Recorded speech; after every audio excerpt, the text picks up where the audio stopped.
নমস্কার। আপনার যে কটা গ্রহ খারাপ আছে বা আপনার যদি কোনো গ্রহ খারাপ আছে তাকে ভালো করার জন্য সেই জিনিসটা জলের মধ্যে মিশিয়ে আপনি বিসর্জন করুন, দেখুন আপনার গ্রহ ভালো হয়ে যাবে।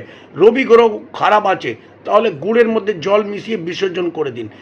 চন্দ্র গ্রহ খারাপ আছে চালের মধ্যে জল মিশিয়ে তাকে বিসর্জন করে দিন। মঙ্গল গ্রহ খারাপ আছে মসুরির ডাল জলের মধ্যে মিশিয়ে বিসর্জন করে দিন।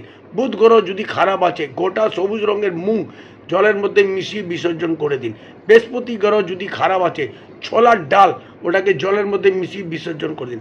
শুক্র গ্রহ যদি আপনার খারাপ আছে ঘিয়ের মধ্যে জল মিশিয়ে বিসর্জন করে দিন, তাহলে আপনার শুক্র গ্রহ ভালো হবে।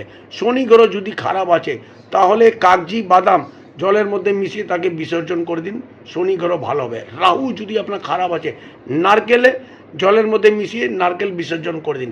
কেতু গ্রহ যদি আপনার খারাপ আছে কালো তিল সাদা তিল মিশিয়ে তাকে বিসর্জন করে দিন, কেতু গ্রহ ভালো হবে। এই কটা উপায় করে দেখুন না, লাভবান হবে।